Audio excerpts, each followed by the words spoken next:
It's 6:20 p.m. on September 8th. 33-year-old Colin Turner is locked in his garage. His wife, Bree Kuhn, forcibly trapped him inside their own house after an argument involving their 3 children. He decides to call 911, hoping for help, but things would quickly spiral into tragedy.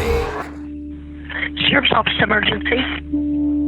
Hi, you guys have been out to my house twice today, and then most recently the deputy talked my wife into letting me in the house, and then she locked me in the garage and tried to break my arm when I was trying to get back inside. And then when I tried to come back, What was that? you just shot me. Oh, I got the security with somebody. She's driving. She just shot him. Immediately, the dispatcher realizes the severity of the situation, rushing officers to the scene. However, these officers have no idea what they are blindly walking into, because Kuhn isn't just anyone. She is a high-ranking officer in the U.S. Navy. But to understand how things escalated this far, we first need to look at the events that took place prior to this call, because this wasn't the first time police showed up to Bree and Colin's house that day. In fact, police had been to the house 2 times prior to the shooting. The first 911 call would be made by Bree at 12:53 p.m., where she would make a worrying claim. Sheriff's Office emergency. Hi, can I have a police officer come to my house, please?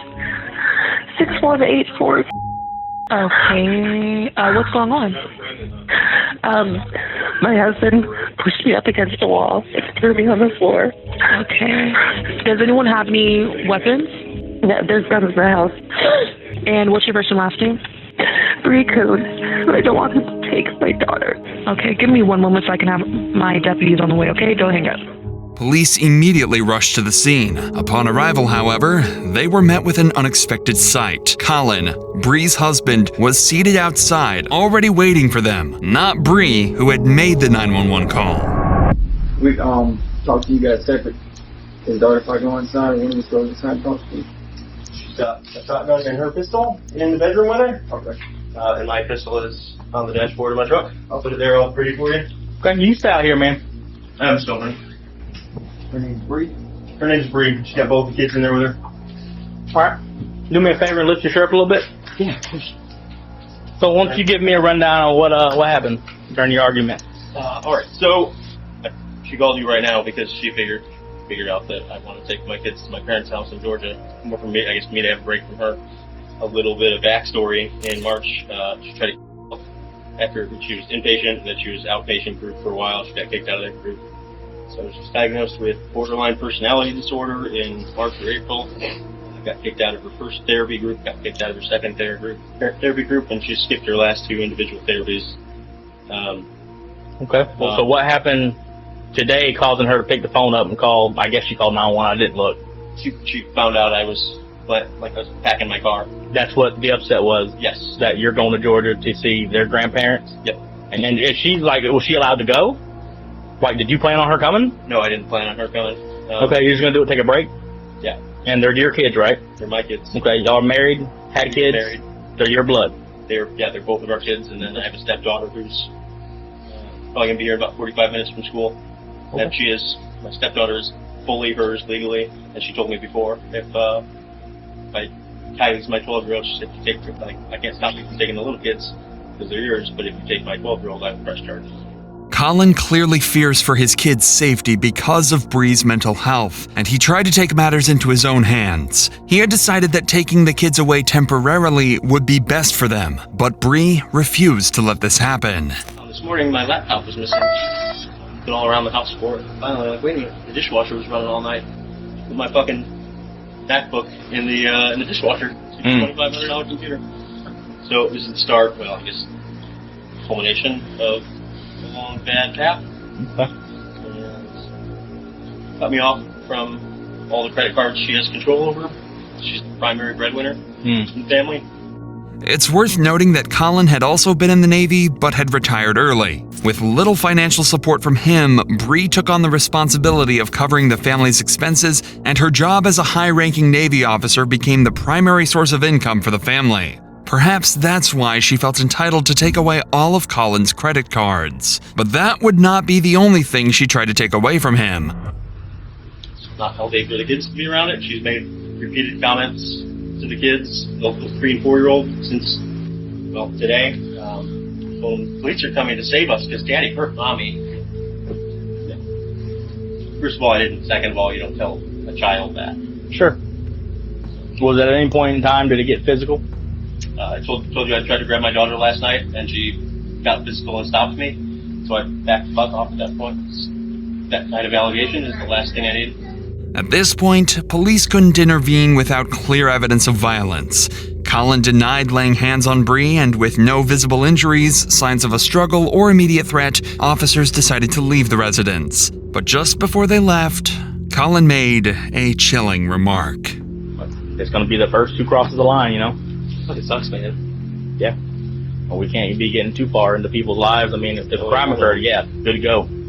Like what? A crime? A crime occurred. So if she slapped across the face and you got claw marks and a red handprint on your cheek, that's different. You say, yeah, she slapped me. I believe you. I see the handprint. I almost wish. Nobody could have expected that this comment would eerily predict the tragedy that was about to unfold.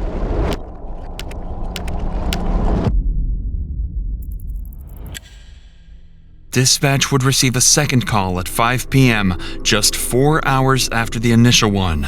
But this time, from Colin. My wife has locked all the doors and said I'm not allowed to come in. So I'm outside with my daughter screaming that she wants to go inside and I can't. Okay, what's your... Yeah, y'all have already been out here once today. Yeah, and you said that now your wife is not allowing you to come outside?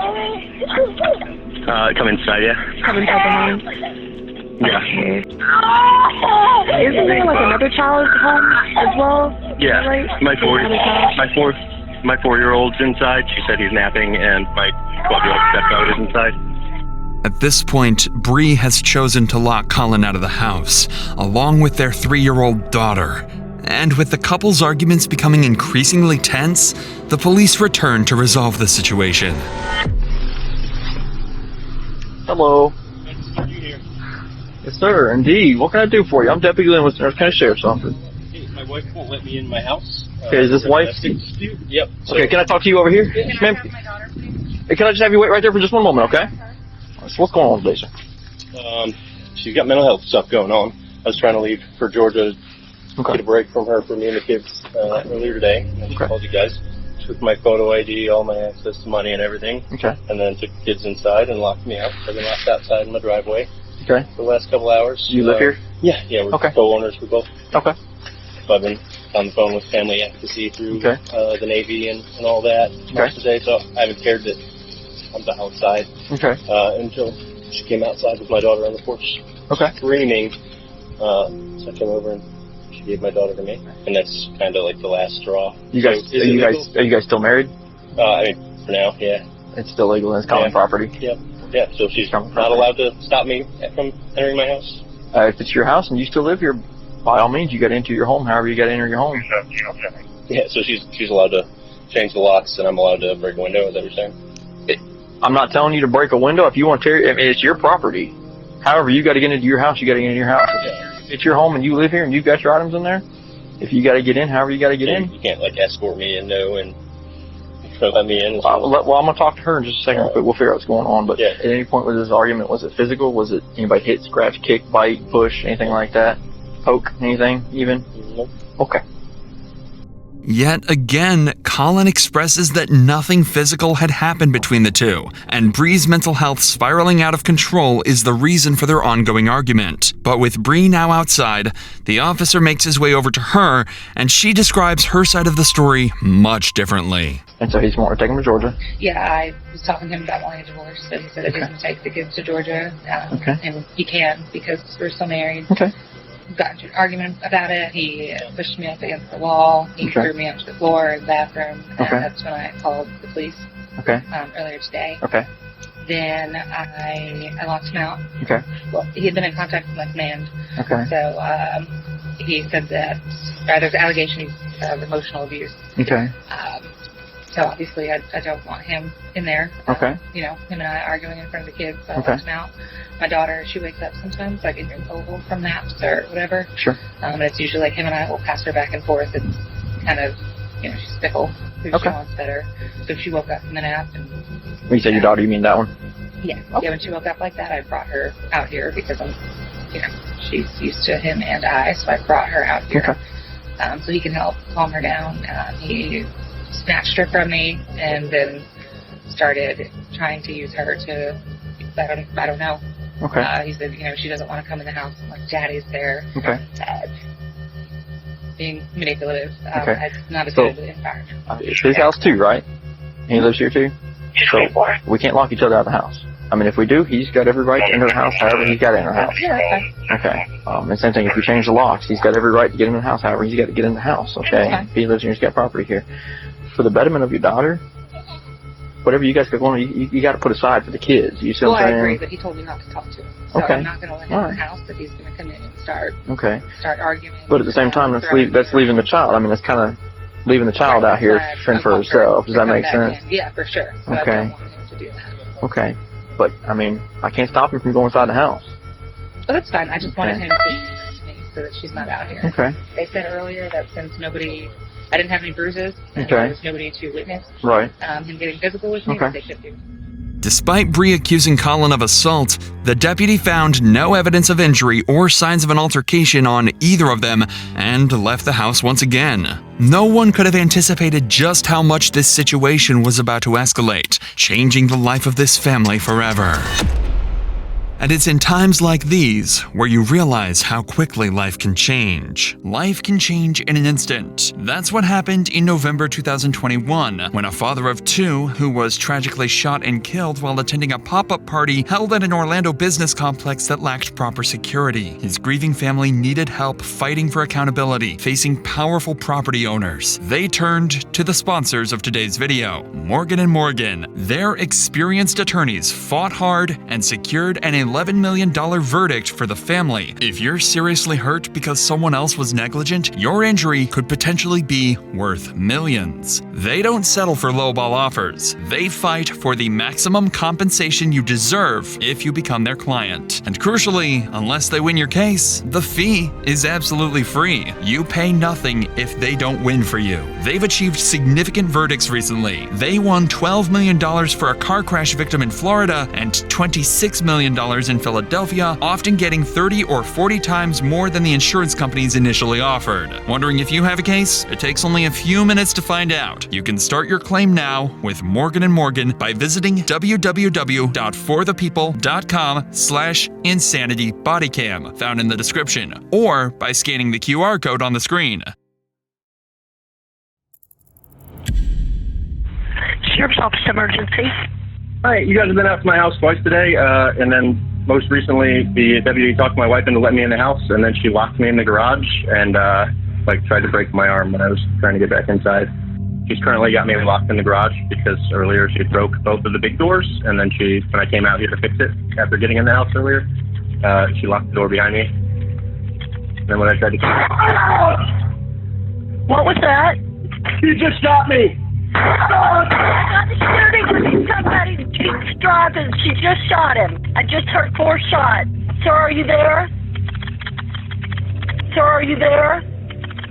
He's not answering. Chillingly, the line went silent. The dispatcher would let Colin know that officers were on their way, but to no response. All police in the area were quickly notified and raced to the scene. Over the door. I'll give you the wrong dollars.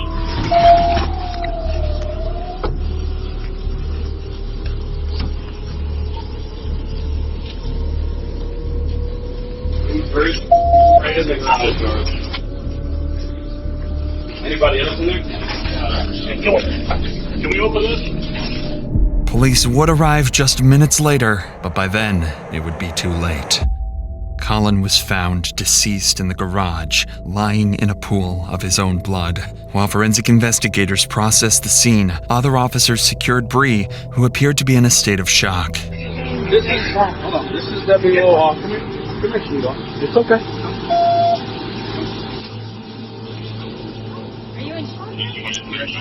Well, do me a favor. Can you, if they're working on it right now. Okay. I need you to go with this deputy, have her see if your car, she's going to hang out with you. Take her. I'll get EMS to come check her out. She's the shooter. Where's your kids at? Right, that's my oldest right there. Okay. She's 12. Her dad's doing this runner. He's in the DEA. Okay. All right, have a seat. Have a seat. I don't know yet, man. I just got here. No, I'm fine. That's just my kids. My husband. Are kids in the house? No, they're with the neighbor. He's dead. I saw him and I tried to help, but he was dead. Well, let's not talk about that right now, okay? My kids don't have a dad or a mom now. And it's my fault. Right? Alright. So right now, we're just gonna do this for right now, okay? For your safety, for ours, okay? I'm a murderer. Listen to me. You're not under arrest right now. You're being investigated. No, you should arrest me. I killed my husband. Bree immediately tells the officers that she's the one who shot Colin, unsure if he's still alive. She appears stunned and confused. She then says the children are at the neighbor's house, and officers go to verify their safety. Hello, Mr. Jinx? I'm sorry, Mr. Curtis? Yes, sir. Okay, we're on Jinx. I'm sorry about that. Do you have the 3 children over here that belong to Bree? Yes. Okay. They're here. Are they okay? Can I put my eyes on them real quick? Yes. I think she saw it. She's in a crying, bawling her eyes out right now. He says that she brought them over about 5 minutes ago, no more than about 5 minutes ago.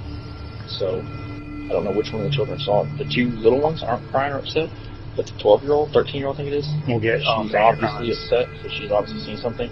I'm not talking to her. Yeah. She's sitting there on the couch. I was just make sure the victim's out. Yes, they're coming.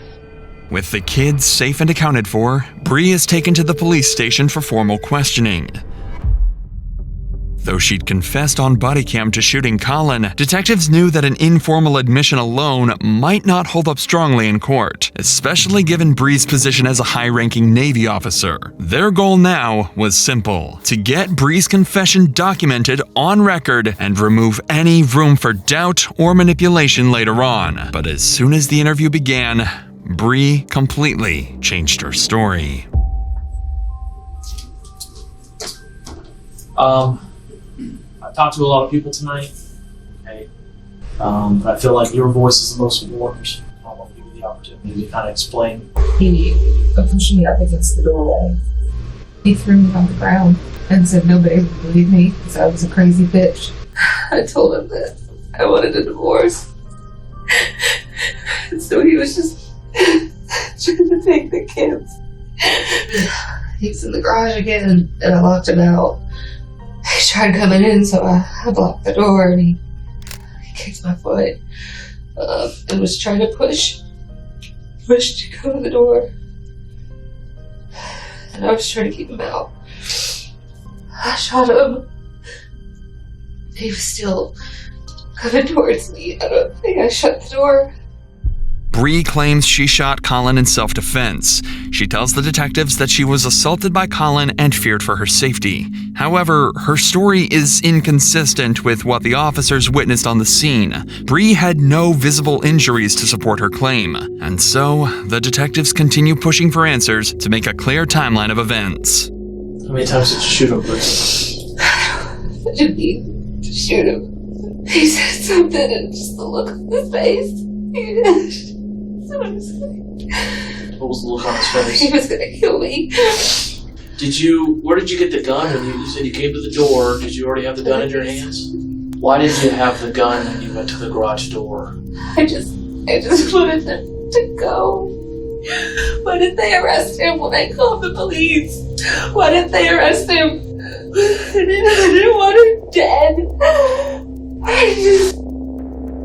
I wasn't out there.